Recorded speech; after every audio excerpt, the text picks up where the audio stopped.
Au cours des 20 dernières années dans notre société, l'abus d'héroïne et d'opioïdes est devenu une épidémie qui s'est largement répandue dans l'État de New York ainsi que dans l'ensemble des États-Unis. Entre 2000 et 2014, près d'un demi-million de personnes aux États-Unis ont perdu la vie d'une overdose de drogue. Les décès par overdose en 2014 ont ainsi été 1,5 fois plus nombreux que ceux des accidents de voiture. Les opioïdes ont été impliqués dans presque 30 000 décès par overdose, soit l'équivalent de 61% de toutes les overdoses de drogue. Depuis 2000, le taux de décès par opioïdes a triplé. Depuis 2002, l'usage d'héroïne a considérablement augmenté et a touché la plupart des groupes démographiques. Le taux de décès par overdose d'héroïne a monté en flèche depuis 2010 et les morts dans l'État de New York ont dépassé la moyenne nationale aux États-Unis. En 2014, il y a eu 825 décès liés à l'héroïne dans le seul État de New York.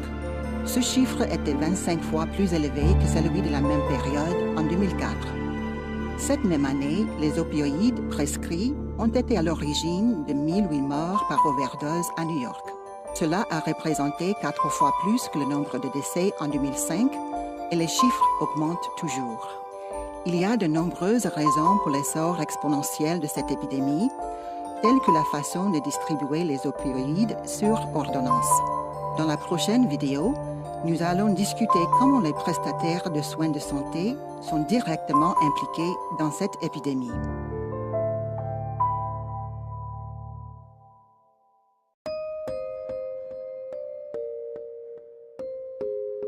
Les opioïdes sont efficaces pour soulager la douleur à court terme, mais comportent un grand risque d'addiction.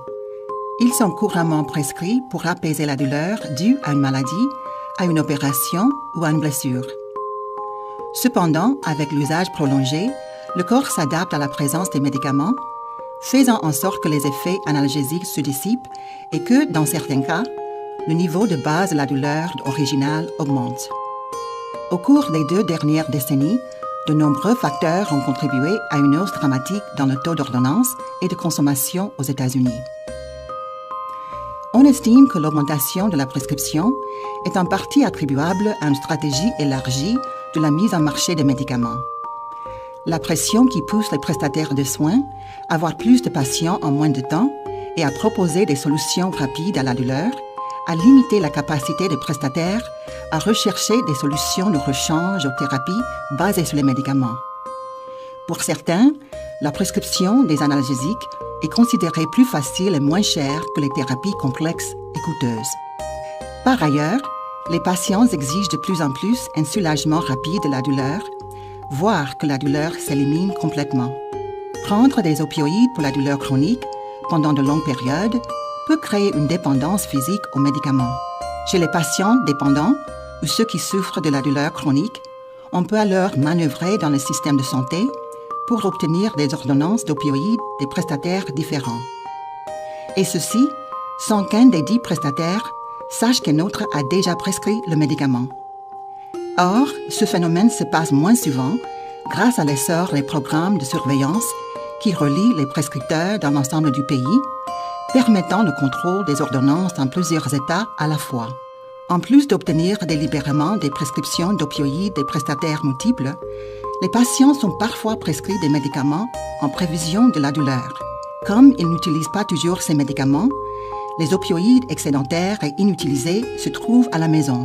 Ces mêmes opioïdes peuvent être désormais utilisés, voire abusés, par des personnes non prescrites. Et c'est un enjeu de taille pour les adolescents.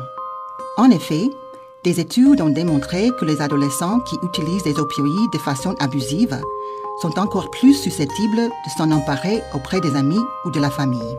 Tous ces facteurs, un fort potentiel de dépendance, un soulagement de la douleur efficace et à court terme qui diminue avec le temps, la promotion et la commercialisation des opioïdes, les pratiques des prescripteurs, l'exploitation du système d'ordonnance de la part des patients et les opioïdes excédentaires et inutilisés alimentent et compliquent cette épidémie. Les organismes de santé nationaux ont produit des directives pour les institutions et les prestataires de soins afin d'orienter les meilleures pratiques en matière d'opioïdes d'ordonnance. L'adhésion aux stratégies institutionnelles aidera les prestataires de soins à lutter contre l'épidémie d'opioïdes tout en normalisant les critères de prescription, la recherche des solutions de rechange et le suivi des pratiques des prescripteurs. Dans la prochaine vidéo, nous allons examiner les directives que les institutions peuvent mettre en œuvre pour minimiser les facteurs de risque qui contribuent à cette épidémie.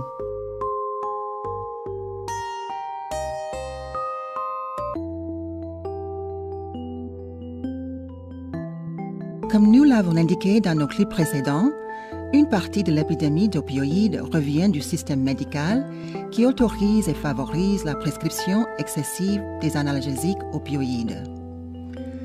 Les lignes directrices pour la prescription d'opioïdes ne visent pas à prévenir l'usage chronique des opioïdes, mais plutôt à mettre en place des processus de gestion des risques et avantages et à orienter les patients et médecins vers des solutions de rechange plus sûres.